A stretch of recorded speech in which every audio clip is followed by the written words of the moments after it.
Ta oli küll sinu, nüüd on ta su venna oma, keda välja saadetakse kaevandusse, sellest lahutatakse ka abikaasa. Ta võib uuesti mehele minna ja nii on, minu hüva herra.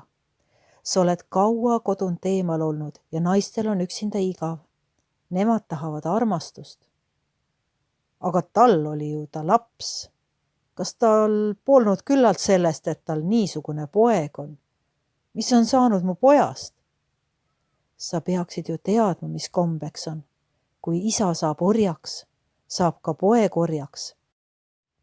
Ka tema on sunnitud ühes sinuga ja nagu viisiks juba põletatud õlale tulirauaga see teatud märk, tunnuseks, et ta ei saaks tagasi tulla.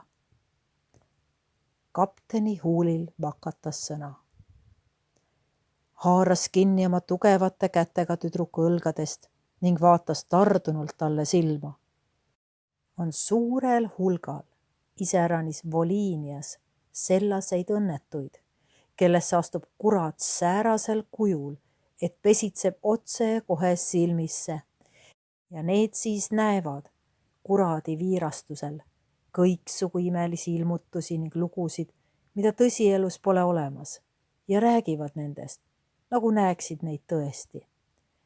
Kui nüüd keegi mees, kel ei ole mingisugust kartust kuradi ees, niisugusel õnnetul haarab kinni mõlemist õlast ja vaatab kõvasti silma seni, kui näeb seal asuvat kuradit ja siis äkki sülitab silmade vahele, siis teemon korraga tunneb häbi ning läheb välja inimesest. Kapten tegi nii.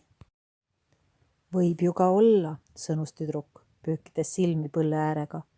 Mina isegi olen mõneski seda arvanud, et vahest ei olegi see kõik õige, mis siin minu ümber viirastub, ainult kurat näitab seda kõike. Astu aga minu herra siia sellesse onni ja kui sa ümber vaatad ja ei näe midagi, siis tõepoolest kurat teeb minuga paha nalja, et ma näen seda, mida ei ole. Kapten astus töllakile vajunud onni ja leidis sealt oma poja lamavana pehkinud olevirnal. Lapse paljalt õlult oli alla vajunud hammeke ja ühel õlal veretas hõõguv märk õrnal valgel lapse nahal. Kapten langes kummuli, näoga vastu maad lapse kõrvale, kallistades kahel käel õrna olevust, kuid ei karjatunud ega nuuksunud.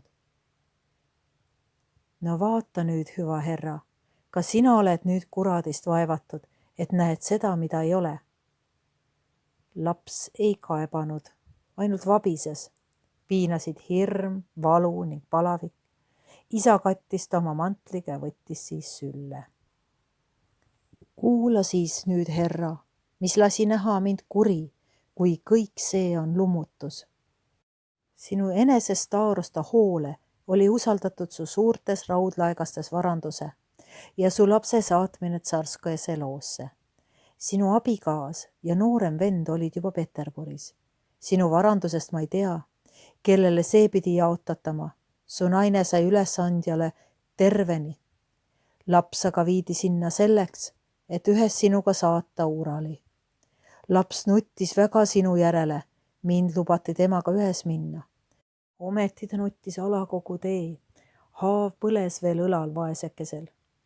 Siis Taarosta ei võinud enam kannatada nuttu. Ütles, et astugu mina vankrilt maha ja korjaku põllult moonipäid, keetku nende koort ning andku lapsele. Küll ta sellest jääb magama. Ma korjasin moonipäid, keetsin nad esimeses kõrtsis, kuid ei andnud lapsele, vaid segasin napsusse, mida jõid teel Staarosta, kutsar ja saatjad kasakad. Need kõik jäid siis sellest magama. Siis võtsin Staarosta taskust varalaegaste võtmed, tõukasin tema enese ühelt poolt, postipoisi teiselt poolt maha postivankrilt ja haarates kätte ohjad, kihutasin edasi maanteel. Kuid kasakad, kui olid virgunud unest, kihutasid mulle järele. Mina siis, kui nägin, et jõuavad mulle järele, avasin varalaeka ja ahmasin sealt kamaluga kulda. Ja iga kord, kui vahemaa vähenes, puistasin kulda tee äärtele. Teadsin, et nad ei jäta seda sinna. Kui nad tulid hobustelt ja korjasid kulda, võitsin jällegi tükiteed. Kui siis olin saabunud oma troikaga Pihkva põlismetsadesse, hakkas keskmine hobune lonkama. Nägin, et ma ei või enam põgeneda millegi eest. Ei last ega varandust võinud enam võtta enesega. Kõik pidi laskma hukkuda. Tule, kallis, ütlesin lapsele. Võta mul ümber kaela ja siis jookskem. Seega hüppasin vankrilt, hobused lasin kihutada edasi maanteel hulga kullaga. Ma ise aga põgenesin poisikesega rägastikku. Kasakad ratsutasid vankrile järele, kahtlemata said ka kätte ühes hulga varandustega. Mina aga läbi soode ja rabade tõin lapse siia, kus teadsin, et võin sind leida, kui tuled merelt. Eks ole, hüva herra, sa ei ole vihane, et sulle tõin lapse ja mitte su kullavarandused. Kõva merimehe silmist ei langenud seni veel ükski pisar. Ta ainult vaatas ühtelugu seda verevat laiku lapse õlal. Siis korraga, kui tüdruku jutustus oli lõppenud, käis mingi palav hoog läbi isa silmade. Ta pühkis neid rätikuga. Rätikule jäid punased laigud. Siis ulatas selle tüdruku poole ja sosistas kõrva. Mälesta seda, et nägid kord meest, kes nuttis verd. Nüüd võta laps ja too mulle järele. Kuhu me läheme, hüva herra? Tagasi merele.